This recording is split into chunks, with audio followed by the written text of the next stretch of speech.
Muy buenos días, bienvenidos a Punto Semántico. Mi nombre es Carla Ruiz y espero que les guste un poco esta información que pues he estado revisando. Pues les recuerdo un poco que este canal es una combinación. La idea nace como un canal bastante de divulgación de ciencia.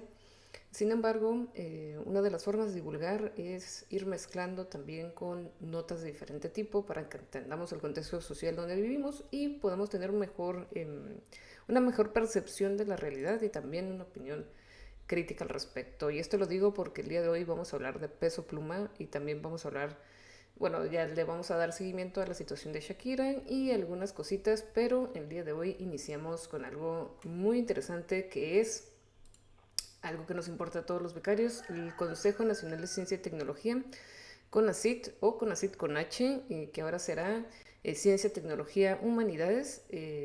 Y pues eso está muy interesante porque antes se peleaba bastante porque no se le daba gran prioridad a las ciencias sociales o a las humanidades como tal. Y eso, disculpen, preocupaba muchísimo a las personas que están involucradas en el área de historia, de geografía, de sociales, de sociología, debido a las becas reducidas que estaban. Según el mismo Consejo Nacional, dijo que esta vez se dieron becas CONACYT a todo aquel que lo pidiera y va a estar dividido de la elección de la universidad. Y esto en cierta manera sí es positivo porque antes esta era una elección de la universidad a donde pedías que que te eligieran, que te seleccionaran, que ganaras el concurso. Y ahora simplemente los procesos son separados, pero pues te hacen firmar tanto la carta institucional de tu institución a donde estás comprometiéndote como la carta CONACYT. También se sabe que en la actualidad CONACYT no te impide trabajar, sino que son las universidades las que pueden decidir impedirte trabajar en general, ¿no? Y esta ley general de ciencia, tecnología y humanidades aparentemente molestó a un cierto sector de la Academia Mexicana que acusa al Estado de eliminar apoyos a la ciencia. Y esto me parece que es muy interesante en el sentido de que no es la misma percepción de todos los investigadores, algunos lo apoyan, algunos no, pero creo que en general la mayoría no está tan contento con lo que está pasando con CONACYT, sobre todo lo que les comentaba el día martes me parece, sobre que ahora pues no son solicitados como tal para dar una opinión en los cambios políticos y eso sí es un poco preocupante pues por eso algunos no están como tan felices. Lo otro es que no se puede acceder al recurso de forma más, digo, eficiente de otras maneras. Pero bueno, creo que eso está interesante. Y también nos dice por acá, solamente hay una cosa peor que un abogado formalista, nos dice Anaya, sin contextualización, nos dice la nota ante los problemas de CONACYT. Y es los no abogados formalistas. Materialmente, la cosa que hoy llamamos CONACYT y después lo llamamos CONACYT, que se refiere con la H, es la misma cosa, la misma burocracia, la misma institución. Eso es muy importante en términos sociológicos y burocráticos. No desaparece. Esta idea de que ya no va a haber CONACYT y van a poner hora cosa no es cierta. Se le va a cambiar el nombre y se le van a especificar mejor las funciones que ya venían haciendo. Eso es el objetivo de la ley. Y creo que concuerdo con esto, más bien son percepciones sobre el CONACYT, sobre la situación política actual, de cambiarle el nombre a las instituciones, pero me parece que en general todos los partidos o todos los presidentes con sus políticas han decidido, o con sus lineamientos políticos, han decidido cambiarle el nombre a varias instituciones. Y eso es importante también porque nosotros sabemos desde los conceptos, filosofía conceptual o historia conceptual, que al cambiar un concepto cambia también la percepción sobre algo con el paso del tiempo. Y aquí lo interesante es que agregan la H como símbolo de humanidades y me parece que las humanidades no habían sido consideradas tal cual como ciencias por muchos otros académicos. Entonces creo que eso es lo interesante. Y el CONACYT ya era un órgano descentralizado, nos dice también la nota, y ahora sigue siendo un órgano descentralizado. Todos los órganos descentralizados tienen una junta de gobierno, hay una regla Hay que decidir, el gobierno no debe tener nunca una estructura de voto en contra. Hay 23 asientos en esa junta de gobierno, de esos 23, 15 son funcionarios públicos. Todos menos dos son secretarios de Estado. ¿Y quiénes son? El director del INPI y la directora o el director general de CONACYT. Son 15 votos públicos. Luego hay 8 votos que no son públicos y tienen que ser representantes de la comunidad académica, del sector social y privado. Entonces, pues esto es lo que está pasando actualmente con la nueva ley, y esta nueva ley de CONACYT dice que el sector social está definido en tales artículos de la Constitución y es un deber de todas las autoridades de ciencia y tecnología hacer contacto con ellos. Y esto es el avance que señalan sobre la ley de CONACYT. Bueno, eso es lo que están defendiendo. Y me parece que es difícil opinar sin saber lo que está pasando tal cual y sin leer pues todo lo que compete. Y creo que en general, en conclusión, esta ley tiene un objetivo con potencias a la innovación, a la producción y a la divulgación científica en comunidades reales y no en círculos académicos reducidos, que eso también lo veo un poco más difícil porque hay que saber cómo bajar la información. Y la divulgación y la difusión pues no es lo mismo. Entonces, hacer artículos académicos o científicos tienen una forma para un propósito. Entonces eso sería, digamos, lo complicado de definir o defender esta idea. Pero esa es la nota del CONACYT. Ahora, resulta también una nota bien interesante, hablando de otros tipos de disposiciones, hablando de cambios. Ahora se argumenta que todos los astronautas, como lo leyeron ahorita, que vayan a Marte, deberán ser mujeres, y esto lo dice la ciencia. Un nuevo estudio apoya a que un nuevo estudio apoya otro de los años 50 que señala que con un equipo de mujeres astronautas se optimizarían más los recursos disponibles para misiones de viaje, y uno de ellos es Marte. La primera persona que pisó la Luna fue un hombre, y de hecho los únicos seres humanos que han viajado hasta ahora a nuestro satélite fueron hombres, a pesar de que Valentina Tereshkova ya había mostrado que las mujeres astronautas también podían y pueden existir, ¿no? Y llegar a la Luna. Por eso se decidió que la próxima misión a la Luna sea mixta, y lo mismo sucedió con el primer viaje a Marte. Ya se piensa en mujeres y personas de color. Para los que pensaban que lo de la sirenita era una mera justificación, un mero impulso u odio a ciertos respetos sobre la literatura o las películas, eso creo que es lo de menos. Me parece que visibilizar y hablar de ello es importante.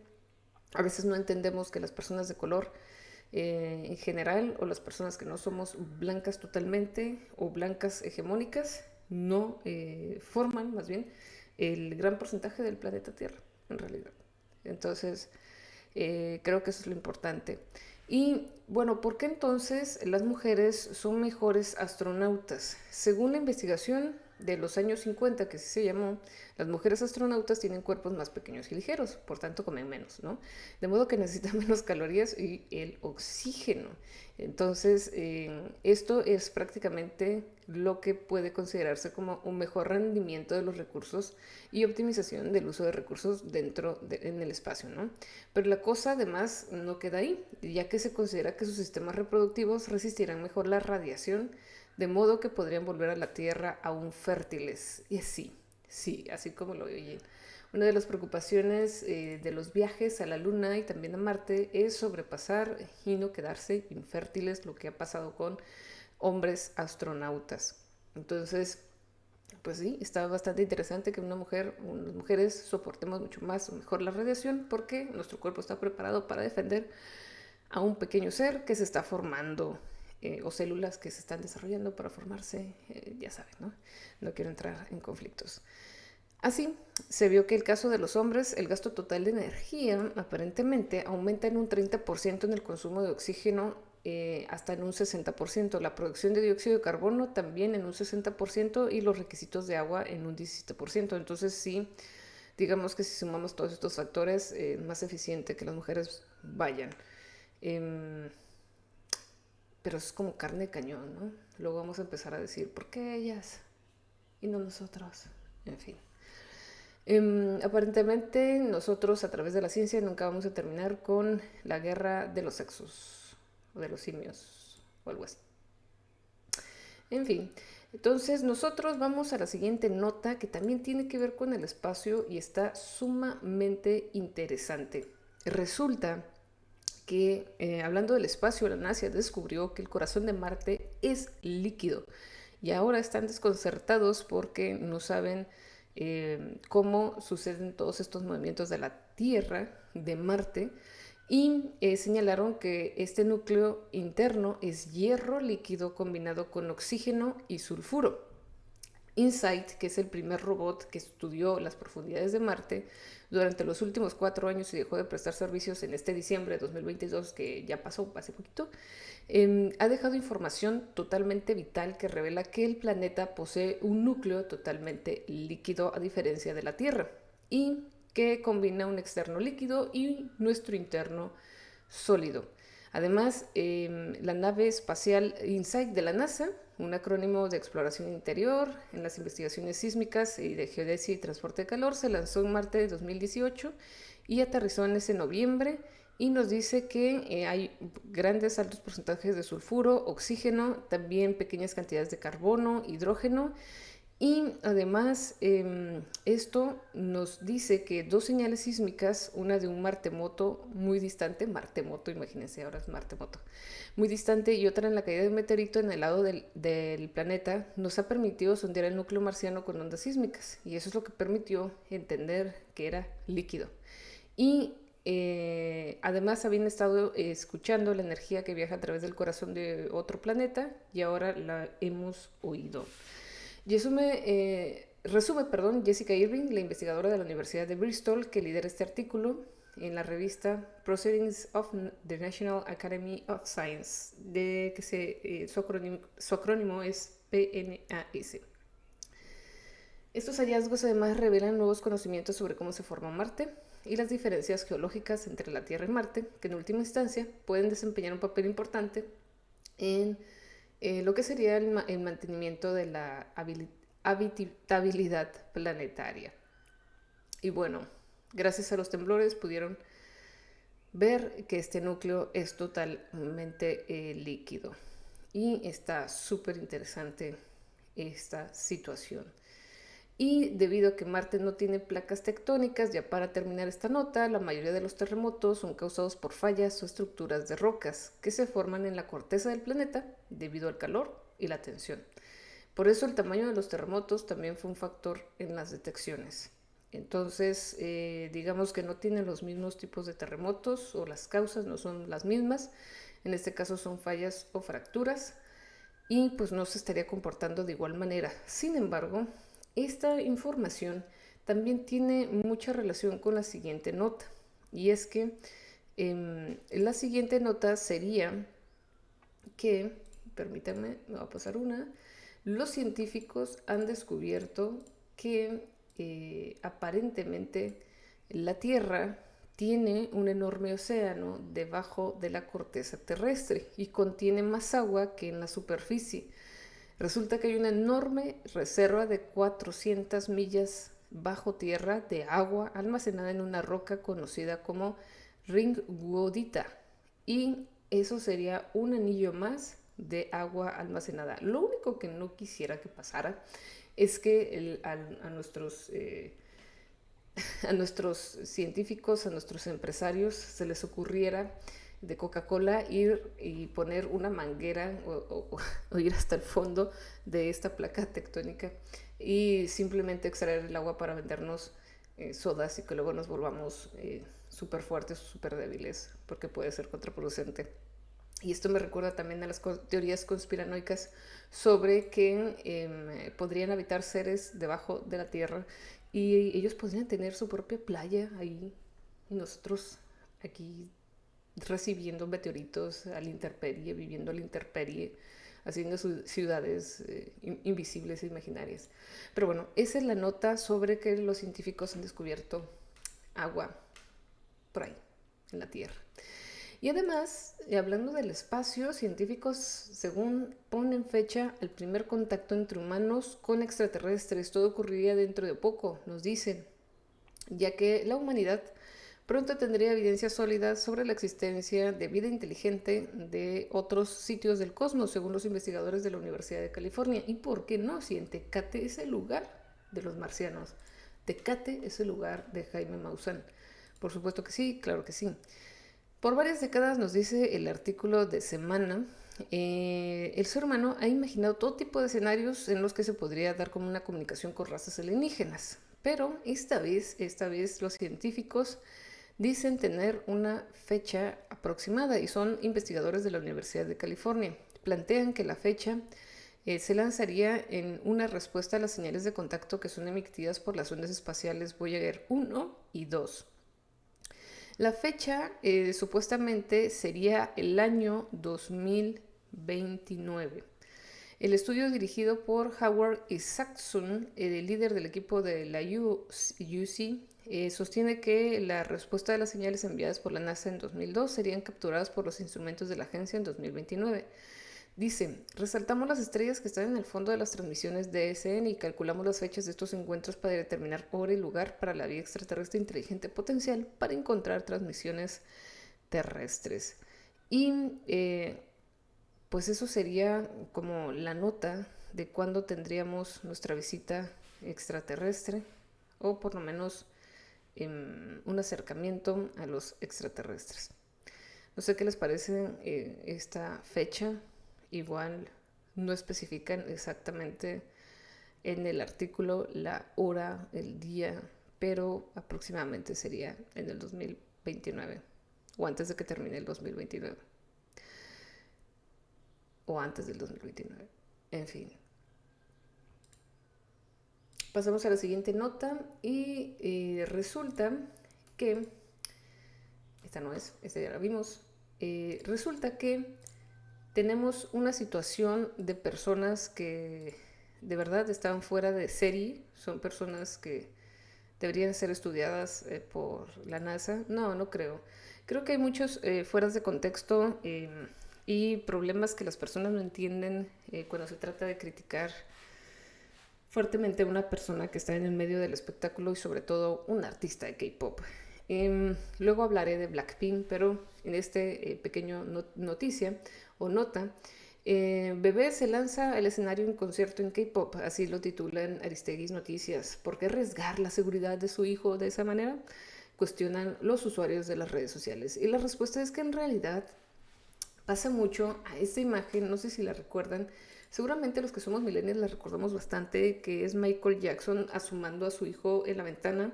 Y esto es porque la misma gente lo pide. La misma gente está insistiendo en que pasen a un bebé o suban a un bebé o simplemente hagan algo con sus hijos, como las personas que se tatúan el nombre de su ex, y en fin, muchas de ese tipo de cosas. Y ellos se ven muy obligados, obligadas a acceder a las peticiones de las personas que son sus fans o son sus aparentemente fans. Y pues la emoción de interactuar o de poder interactuar con esta artista de K-pop fue el caso de Kyujin, miembro del K-pop, miembro del grupo de K-pop en NMIXX. No sé, la verdad no lo he escuchado, pero no sé cómo se pronuncia, pero digamos que es ese grupo. Fueron a Seattle, los Estados Unidos, y la vocalista se llevó una sorpresa extremadamente inesperada en el escenario cuando un pequeño fan apareció gateando cerca de sus pies. Y lo que hizo aparentemente pues fue regresarlo, ¿no? Como tomen su criatura, lleven a casa, sean felices, escúchenme desde allá, desde un sillón. Pero obviamente es como un poco difícil entender la euforia tanto de los asistentes como de la cantante que hubieran hecho ustedes. Me parece que esa fue la mejor manera de mantenerlo a salvo. Y sí, la mamá arriesgó un poco a su bebé, pero bueno, todo sea por obtener un autógrafo. Espero que le hayan firmado al bebé.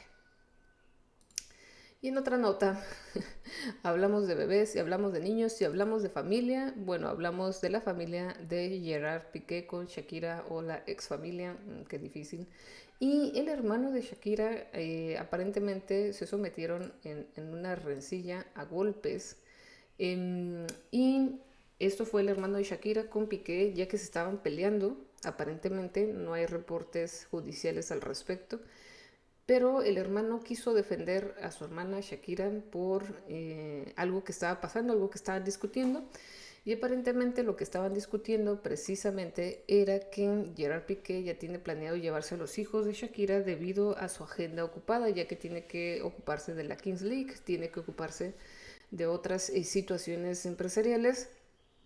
Y aparentemente ahora se los va a llevar de mayo a finales de mayo cuando terminen la escuela, o junio hasta agosto.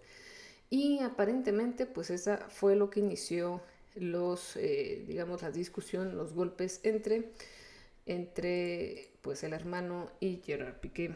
Y pues están todavía en juicio y van a ver cómo va a terminar esta división de tiempo entre los padres. Y creo que lo más difícil que le pueden hacer a un niño es precisamente eso. Y los papás pues siempre tendrán el derecho de verlos, pero también hay que ser responsables. Mandaron varias fotografías del papá simplemente viendo el celular, sin hacer caso, sin poner atención a sus hijos. Y también la prensa captó a Clara Chía de fiesta en Barcelona. Y pues sí, tiene, ¿por qué no? ¿No? Bueno, digo, sí la odiamos y todo, pero ¿por qué no? Si está allá, pues sí, no está. Ajá. Los hijos no la quieren ver, pues fiesta. Y bueno, ahora hablemos, ahora hablemos de algo muy importante. Resulta que un profesor de la Universidad de Guadalajara reveló la verdad sobre la familia de Peso Pluma. Resulta que últimamente este es un cantante que ha liderado los el top 10 con sus cinco canciones en Spotify y en otros medios de difusión. Y se ha dicho mucho sobre su origen humilde y que él trabajó como lavaplatos en Nueva York o que trabajó simplemente como atendiendo, a ver, les voy a hacer chiquito esto, no yo, ahí voy, atendiendo pues a la, digamos, lo siento, bueno, los voy a dejar así, atendiendo lavaplatos, siendo, digamos, alguien de origen humilde, socioeconómico, que fue lavaplatos, que fue trabajador de la construcción en Los Ángeles, ahí lo pueden leer.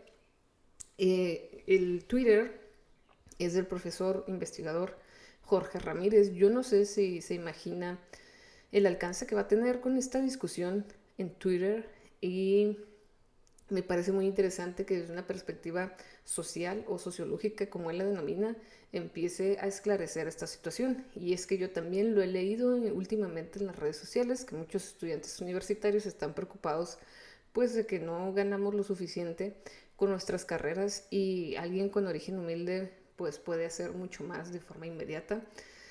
Pero también hay que hablar sobre que Peso Pluma tiene una voz o tiene un no sé qué, eso es lo que yo vi, una percepción, eh, se acerca mucho de forma de esencia a Valentín Elizalde. Yo sé, no hay que poner a Valentín Elizalde hablando de estas cosas, ¿verdad? Pero digamos que a mí me da mucho aire a Valentín Elizalde, sobre todo por lo que menciona este investigador, Jorge Ramírez. Nos dice que Peso Pluma no es parte del lumpen, que sí se alimenta por decisión o forzadamente las filas de los cárteles y que sí vive la vida violenta, corta y sin varo que sus canciones idealizan. Peso Pluma es hijo de una familia tapatía de clase media alta con suficientes recursos para financiarle una educación en colegios privados. Si estuvo en Nueva York y Elea seguramente no fue de ilegal e hizo esos trabajos porque la moda es entre los jovencitos. Entonces dice que en general esto era una moda entre los jovencitos pudientes de Guadalajara y quizás de otros lugares. Es tomarse un año sabático, le dicen, después de la prepa para vivir en otro país, aprender otra lengua e independizarse. O bien, al término de la secundaria, estudiar el bachillerato en el extranjero con una dosis de sacrificio autoelegido que implica hacer trabajos precarios como parte de una experiencia controlada y financiada desde casa. No hay que creer en los cuentos de hadas publicitarios. Eso es lo que menciona este investigador. Y también digamos que Dice que en algún lado leí que una parte de su familia tiene conexión con la familia Hank. Ya para que una parte de tu familia esté emparentado con los Hank es porque hay varo, lo cual no está mal, pero enaltece un México horrible que seguramente no vive en carne propia. Es familiar de los verdaderos jefes de Sinaloa, lo están poniendo en lo más alto. ¿Para qué? Lavar miles de millones, hacer dinero malo en bueno. Una de sus tías está casada con Han Rong, su abuelo fue acusado de lavado de dinero, etcétera, etcétera. Evidenciaste una mentira utilizada para hacer marketing que muestra lo fácil que es manipularnos para idolatrar a alguien. Y solo recibiste insultos. Supongo que insultar sin estar abierto al diálogo y debate es otra forma de normalidad. Miren, miren, si es familiar de Jorge Hank, qué miedo, por una parte. Yo en mi caso, como historiadora de Baja California, eh, no sé si llamarme historiadora, pero supongamos que soy historiadora porque tengo una maestría en eso.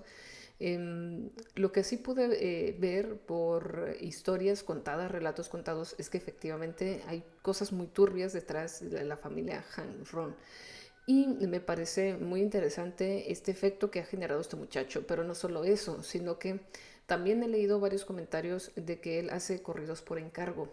Se ha leído en diversas fuentes de información y eso de por encargo se refiere a que alguien lo encarga, ya sea un ex convicto, ya sea una persona que está pues, en esas situaciones que ustedes saben, que no lo vamos a mencionar, y que pertenecen a carteles, ¿no? Entonces, eh, pues está muy interesante cómo el efecto y la idealización de una persona se puede volver algo muy cotidiano, muy normalizado y que a veces pensamos que efectivamente después de ir a lavar platos en Estados Unidos cantamos un poquito chido y listo, ya lo hacemos. Además también creo que la memoria musical que tenemos en México, aunque no nos demos cuenta, nos hace referenciarlo a Valentín Elizalde por la forma, el tono de voz que tiene y por la forma de modulación que tiene el cantar. Me parece que es muy parecido, en serio, habría que analizarlo. Tiene un aire, pues, o sea, y creo que la memoria musical tiene que ver con eso. Entonces, será muy interesante seguir la pista de cómo terminan. Ya sabemos otros casos cómo terminan. Y pues lo importante es entender que eh, no es fácil llegar a un lado y simplemente que empiecen a sonar tus canciones en todos lados. No es fácil hacer un canal de YouTube y que simplemente todo el mundo te empiece a ver. Los algoritmos castigan bastante. No es fácil hacer difusión hoy en día.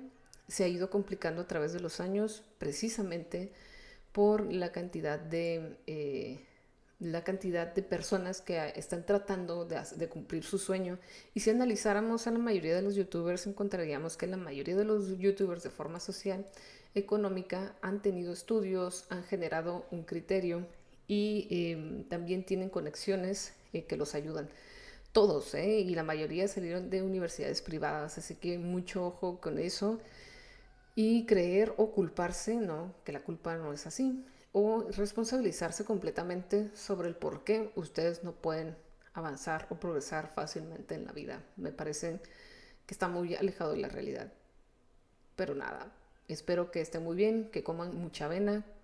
Es que publiqué un meme sobre eso, pero bueno, que coman mucha avena, que salgan a correr, que tomen agua y ya.